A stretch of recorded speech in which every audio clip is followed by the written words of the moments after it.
abantu byasinga okwagala kasana katono nga mu Uganda kyokola bagamba nti Uganda twali tusoma mu kirasi batugamba ko Uganda yensi yonna Allah gyeyafuula ejjana y'okunsi.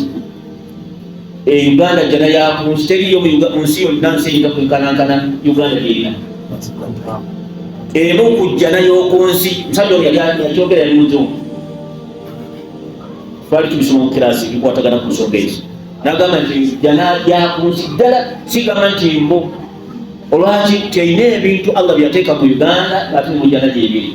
Lidhalik wakomplaininga kini Allah wabo fakala ya Rabbi nga mukama waffe Allah akala ba'dha tutandisa okwerya naye nga bukambwe tutandisa okwerya tetulaga kitulya ate obukambwe buli yetiri bwetulina tutandisa okwerya fanafisini mbadde nkusaba otuweeko obukambwe bufulumeko ku nsi tuseeko bulaboko tuseeko naye obukambwe buyitirivu.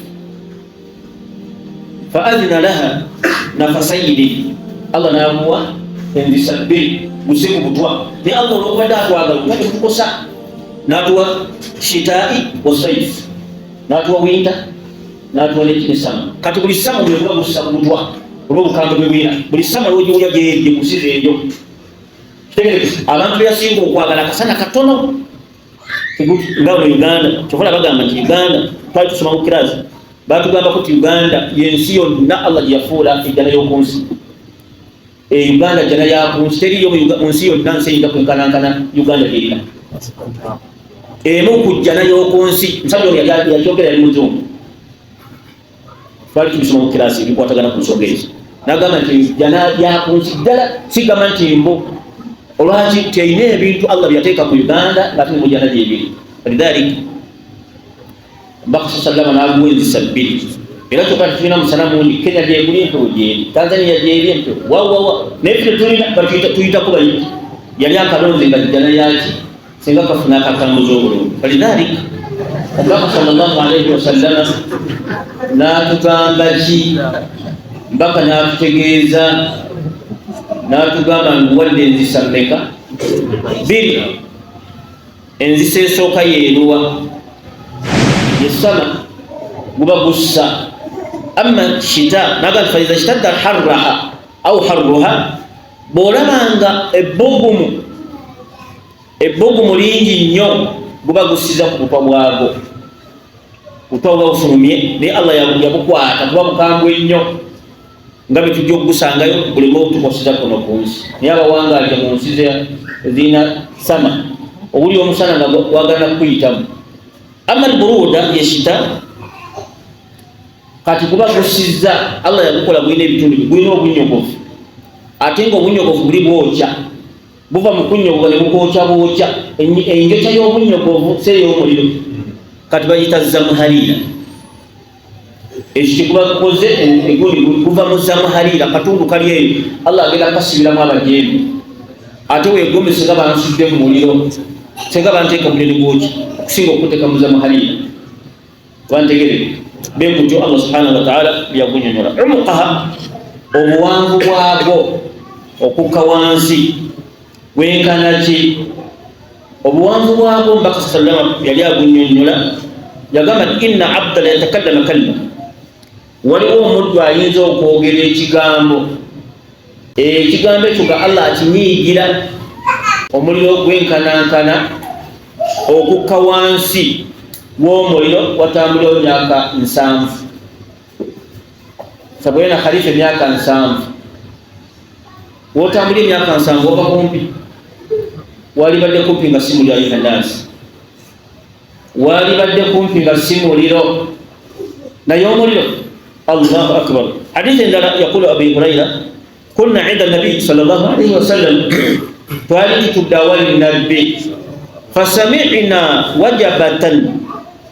wajabatan netulira ekibwatuka asaqita netulira ekintu ekigwanga mu ddoboozi eddene bonna ne batya balowooza ti bakiyama yetandisa okubwatuka faqala nabiyu sa sallam atadruna hatha mumu abali ono waliwo ategedde ekyo kiwatuse faqalu la ya rasulallah allahu wa rasuluhu a'lam fe ebikwatagana n'ebyo asinga okumanya Allah naki نمغاكوي فقال النبي صلى الله عليه وسلم هذا حجر إبليبت الجنجة أرسل إلى جهنم بالي تلقوم جهنم 70 خريفة أكمل مياكا سامبو انتهى قرها بمزوق توقع كنت بياغو naye njagala ekintu okimanyi ekiva mu bbanga sipiri yakyebera nnene ekintu ekidduka nga kiva waggulu kisinga kino ekidduka bweki banga ntegere kyekisinga nyandazi naye baganda bange wekiddukidde emyaka 7 balange tebereza olabe tobolange obunanfusi bubi يقول النبي يقول رب العالمين إن المنافقين في الدرك الأسفل من النار بيبقى عندك شوك لا يبدأ بلي أبان بميكا بنا بلي كسيكين دبّا جيوم مولي ويزو كباب ولا الولي زابي ولا بوي ويمين بماني بوي يمين ولذلك ويزو كجام مولي بقى عندك جيدا بنا ببالي توالي الله أبا غامبي ولا بچنو بچكولا إيا الله والله نچكولا ate kino nakikola fayiro yo nabagimaleko nga talinawo weegaanye amubuuze nti adulumita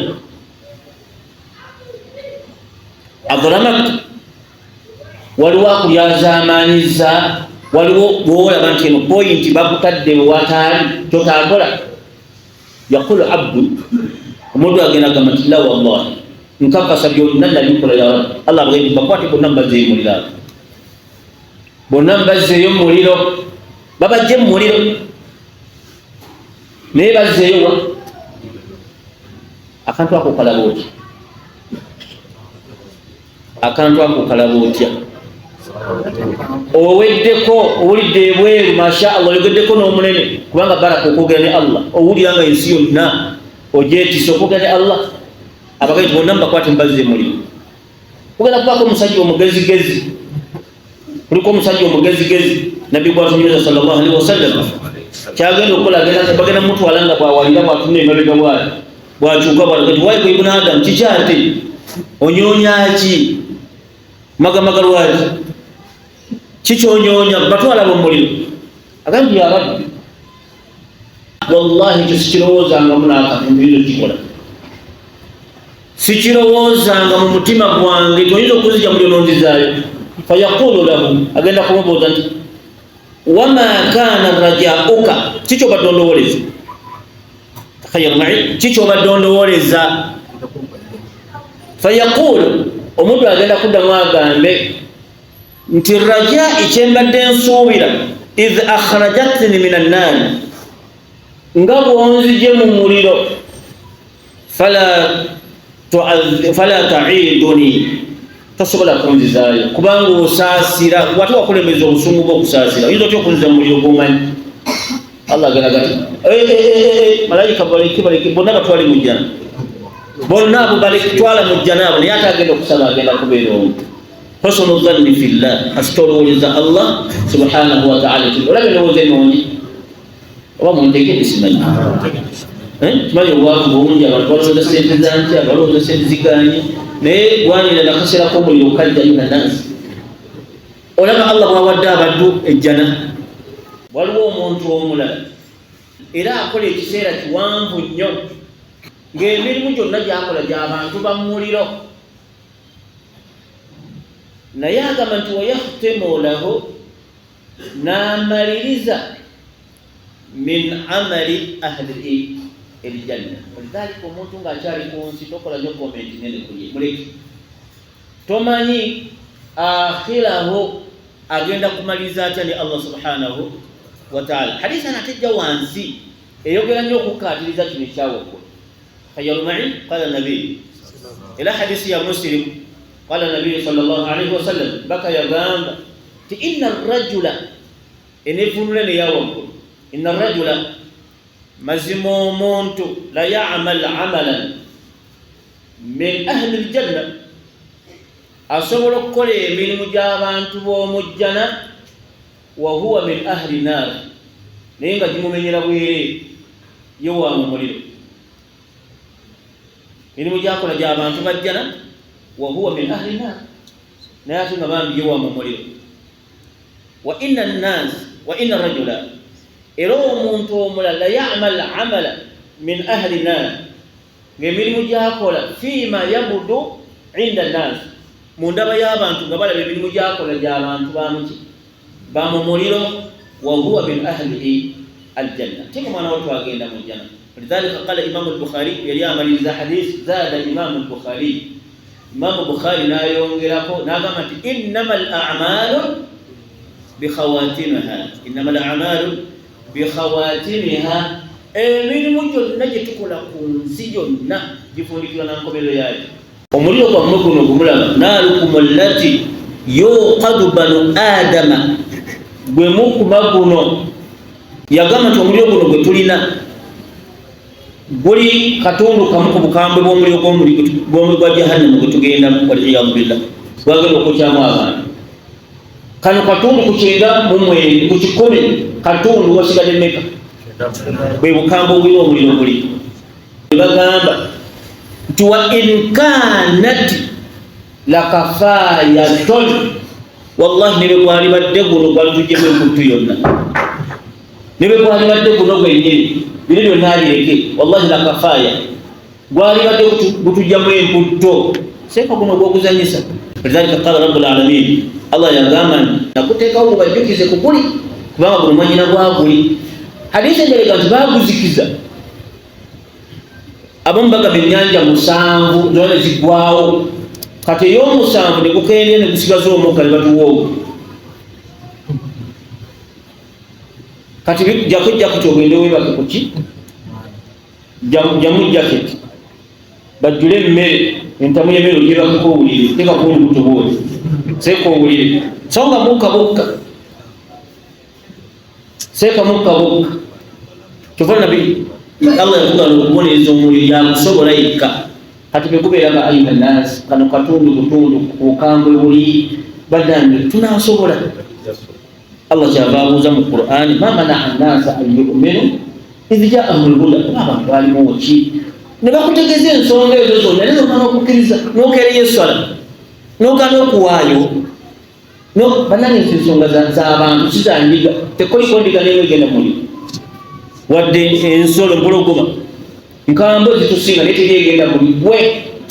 Naye twebuuza lwaki Allah yatukolya omuliro nga mukambwe nnyo, lwaki omuliro mukambwe nnyo? Kubanga sahaba yagamba nti guno gutumala ne bwe gwali badde guno kitegerekese kati n'ateekamu ebirungo byebirwa, waliyo yateekayo amadi, waliyo pipes panvu nnyo emu eva wano kumpi kumalako nsi panvu nnyo, kuliko ebisaanikira egenda kubeera ng'eyengedde bulungi, bayingizeemu enkuyanja y'abantu basandikire eri neeno la yamutuuna fiiha wala yahya, teri kufa sekugenda kuwulira enduula kotoma.